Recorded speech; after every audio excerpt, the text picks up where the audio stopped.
14 तारीख से लेकर के 2 महीने के अंदर अंदर पूरी दुनिया में ये युवाओं द्वारा जो वैलेंटाइन डे मनाते हैं उनके द्वारा सबसे ज्यादा एबॉर्शन कराया जाता है। समझ रहे हैं मेरी बातों को आप लोग? ये 14 फरवरी कहते हैं, पूरी दुनिया उसे वैलेंटाइन डे के रूप में मनाती है। जिन लड़के लड़कियों को वैलेंटाइन का स्पेलिंग तक लिखने नहीं आता, वैलेंटाइन शब्द बोलने नहीं आता, वो लोग सुबह से शाम तक भर भर के वैलेंटाइन डे मनाते हैं, मैसेजेस करते हैं, कॉल करते हैं, कहीं पार्टी करते हैं, कहीं होटल में मिलते हैं, कहीं रेस्टोरेंट में मिलते हैं, और ऐसा भी बहुत कुछ होता है जिसे मैं यहाँ पर बयान नहीं कर सकता। इसी बात से अंदाजा लगा सकते हैं कि ये कितना खतरनाक दिन बनता जा रहा है। और ये बड़ी कमजोरी आई है हमारी नासमझी की वजह से।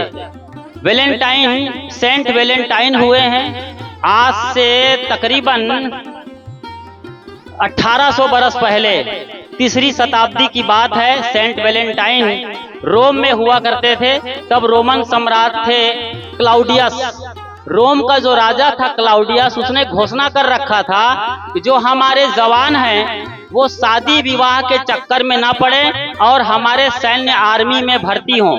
वो उनको सैनिक बना रहे थे और अपना राज्य विस्तार कर रहे थे। उन्हें रक्तपात करना, खून खराबा करना और राज्य विस्तार करना बड़ा पसंद आता था। हालांकि वो कोई बहुत समझदार बादशाह मुझे मालूम नहीं पड़ता, कोई पागल बादशाह जैसा रहा है, जिनको सिर्फ अपने अहम की पुष्टि के लिए, अहम के विस्तार के लिए जवानों को बलि का बकरा बना रहा था। लड़कों को जो युवा हो गए थे 20 से 18 से ऊपर या 20 के ऊपर, उन्हें शादी पर बैन लगा रखा था, शादी करने पर मनाही कर रखा था। शादी नहीं करना है, मेरे लिए लड़ना है, देश के लिए लड़ना है। तो राजतंत्र था, तानाशाही चला रहा था।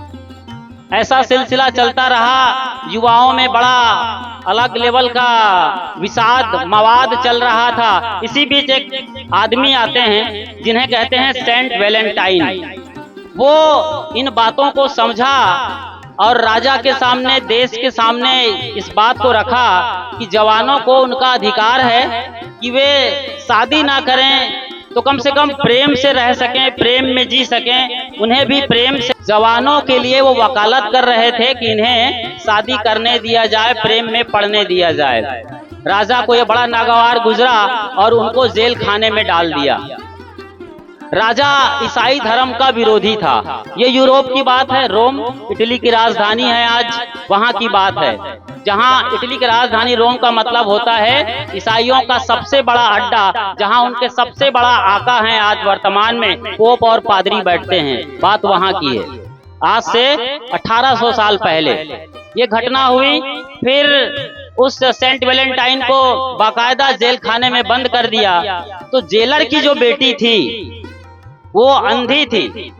कहा तो ये जाता है इस घटना के मुताबिक कि धीरे धीरे सेंट वैलेंटाइन, सेंट बोलते हैं हमारे हिंदुस्तान या भारत जिन्हें संत कहते हैं, इंग्लिश या और रोमन ग्रीक लिपि में उन्हें सेंट कहा जाता है। संत का ही बदला हुआ रूप है सेंट। तो वो संत थे, धार्मिक थे, आध्यात्मिक थे। उनके संपर्क में उनकी बिटिया आई जो अंधी थी। धीरे धीरे धीरे उनके बातचीत से, मेल मिलाप से, कहते हैं उनकी आंखें खुल गई। थोड़ा समझिएगा, उनकी आंखें खुल गई और धीरे से फिर उनका पूरा खानदान, जेलर की बेटी को आप समझ सकते हो, उनका बाप बिल्कुल कसाई है, तड़क भड़क रहने वाला है, बिल्कुल अहंकार में जीने वाला, मर्डर करने वाला आदमी की बेटी के बारे में आप कल्पना कर सकते हो। उस बिटिया को जो अंधी थी, उसके पूरे दिमाग को चेंज किया उसने, समझाकर अपने ज्ञान और ध्यान से, और उनकी आंखें खोल दी जो अंधी थी।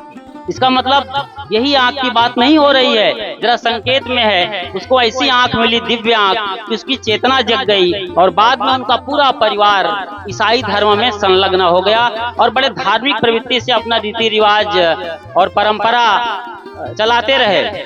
एक दिन सेंट वैलेंटाइन ने एक चिट्ठी लिखा और लास्ट में लिखा था योर वैलेंटाइन। क्या लिखा था? Your Valentine. उस लड़की को लिखा था चिट्ठी जो अंधी थी, अब आंख खुल गई थी। Your Valentine. आज पूरा देश, भारत और बाकी दुनिया इसी लाइन को पकड़ लिया है, योर वैलेंटाइन। और यही आजकल के बच्चे भी अभी लिखना शुरू कर दिए हैं। पिछले हफ्ते भर से ये सिलसिला चल रहा है हमारे देश में। लोगों ने इस घटना को सही तरीके से नहीं लिया और प्रेम के एक अलग लेवल में जीना शुरू किया। आज ये सिलसिला हफ्ते भर चलता है। तो मैं ये बता रहा था कि योर वैलेंटाइन लिखा, बाद में रोमन सम्राट ने सेंट वैलेंटाइन का सर कलम कर दिया, मतलब गर्दन उसका उड़वा दिया, काट दिया गर्दन। उसको पहले ही सजा मिल चुकी थी, जेल में डाल रखा था। जब चिट्ठी मिली उसको उसकी बेटी के नाम, पढ़ा होगा, राजा के पास गई होगी बात, और जेलर की बिटिया रही है। जेलर उसका आदमी था, बिल्कुल वही तुम छल्ला आदमी रहा है जेलर राजा का। बाद में उनकी बात में आकर के या जबरदस्ती राजा ने अपनी बात जारी करा और उसका गर्दन काट दिया। इतनी कहानी है बस। आंख खोला था उस आदमी ने। संत थे वो, ईसाई की परंपरा को आगे बढ़ाने में बहुत बड़ा योगदान है, लेकिन लोग आज नहीं समझते हैं। और भारत जैसे देश जो नकल करने में, बिना अकल के नकल करने में सबसे अव्वल है हमारा देश, आज हमारी युवा बहनें, युवा भाई यानी युवा भारत आज इसको केवल शरीर के तल पर प्रेम की निशानी बना रखा है और वैलेंटाइन डे मना रहा है। ठीक है, गांव में लोग ऐसे मिलते नहीं होंगे, लड़के लड़कियां जैसे कि शहरों में होता है, रेस्टोरेंट में, होटल में मिलते हैं। पिछले हफ्ते भर से सिलसिला शुरू होता है। पहले रोज डे होता है, मतलब रोज दे और रोज ले, रोज मतलब गुलाब। फिर चॉकलेट डे आता है, चॉकलेट दे चॉकलेट ले, समझ रहे हैं आप। फिर टेडी बियर का आता है, वो टेडी देते हैं, एक खिलौना टाइप का। फिर और भी प्रॉमिस डे आ रहा है। फिर लास्ट में अभी 14 तारीख को आएगा वैलेंटाइन डे। उस दिन लोग मिलते हैं और बहुत कुछ होता है, तमाम चीजें होती हैं। आप समझ रहे हैं इन चीजों को, मुझे कहने की जरूरत नहीं है। इसका मैं आंकड़ा बता रहा हूँ आपको। ये कौन सा महीना चल रहा है? फरवरी, मार्च और अप्रैल में क्या होता है? अप्रैल के महीने में पूरी दुनिया में एक सर्वेक्षण हुआ है मेडिकल हॉस्पिटल का, मेडिकल लाइन का, या मेडिकल जो रिपोर्ट्स आते हैं। तो अभी से 14 तारीख से लेकर के 2 महीने के अंदर अंदर पूरी दुनिया में ये युवाओं द्वारा जो वैलेंटाइन डे मनाते हैं, उनके द्वारा सबसे ज्यादा एबॉर्शन कराया जाता है। समझ रहे हैं मेरी बातों को आप लोग? तो मेरी हाथ जोड़कर विनती है, आप जैसे माताओं से, दीदी से, दादियों से अपनी आने वाली पीढ़ी को संभालें, नस्ल को संभालें, संस्कार दे संतों का। वो संतों की परंपरा रही है सेंट वैलेंटाइन। बहुत क्रांतिकारी संत तो नहीं हुए, लेकिन एक जिम्मेदार आदमी था अपने जमाने में, जो राजा को चैलेंज दिया था। भले गर्दन कट गई, उसने अपनी कुर्बानी स्वीकार करी, मेरी गर्दन कट जाए कोई फर्क नहीं पड़ता, लेकिन मैं मानवता के लिए अपनी गर्दन कटवा सकता हूँ, लेकिन मैं गलत तरीके से जिंदगी को जीने नहीं दूंगा। और राजा को चैलेंज देकर उन्होंने एक रास्ता खोला था, युवाओं के लिए खोला था, देश के लिए खोला था, नागरिक के लिए खोला था। अब वो गलत ट्रैक पकड़ लिए है दुनिया, तो लोग आजकल ये मिल रहे हैं, तमाम डे मना रहे हैं।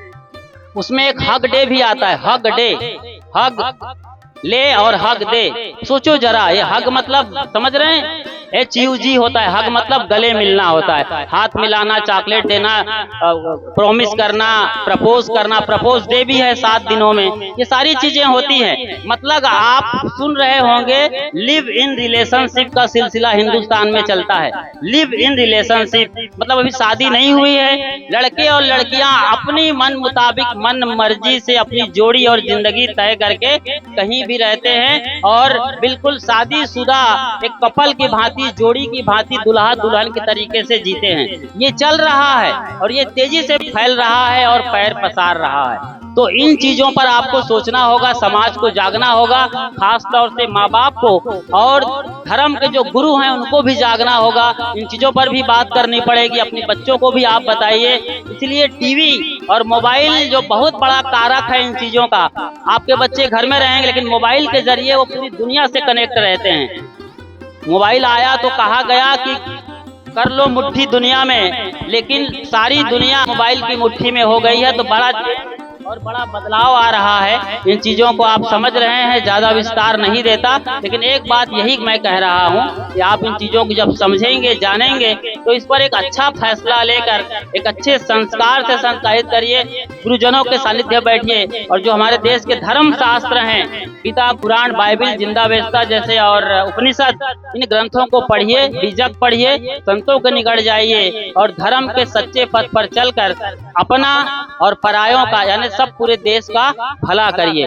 आपके साथ आने वाला दिन सुखद और मंगलमय हो, इन्हीं शुभकामनाओं के साथ बोलिए श्री सद्गुरुदेव की जय।